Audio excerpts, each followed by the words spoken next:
மத்திய அரசு ஒரு வாரியத்தை உருவாக்கியிருக்காங்க. அந்த வாரியம் என்பது பலமுறை திருத்தப்பட்டு இப்பொழுது ஒரு புதிய திருத்தத்தை கொண்டு வந்திருக்காங்க.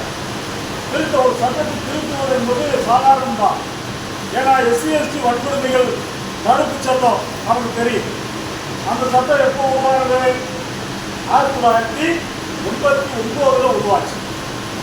அது எப்போ விதிகள் உருவாக்கப்பட்டது? சட்டம் உருவாயிடும், விதிகள் ரூல்ஸ் அண்ட் ரெகுலேஷன் உருவாங்க. அந்த விதிகள் உருவாக்கப்பட்டால சட்டம் நடைமுறைக்கும். அது 95 உருவாக்கப்பட்டது. அப்ப 89 SC/ST மக்களுக்கு சட்டம் இருக்காமா? இல்லை. 1955 PCR என்று ஒரு சட்டம் இருந்துச்சு.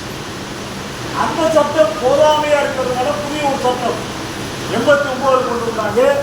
சமீபத்தில் 2023 அந்த சட்டத்தை திருத்தி மறுபடியும் ஒரு சட்டத்தை உருவாக்கினாங்க. அதுதான் SC/ST வன்கொடுமைகள் திருத்த சட்டம்.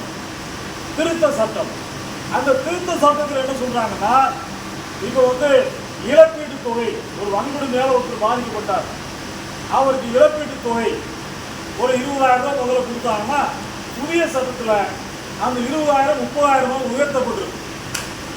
இப்படி ஒரு சட்டம் என்பது கடுமையாக்கப்படும். ஆனால் இந்த வக்ஃப் வாரிய திருத்த சட்டம்ங்கிறது என்னன்னா,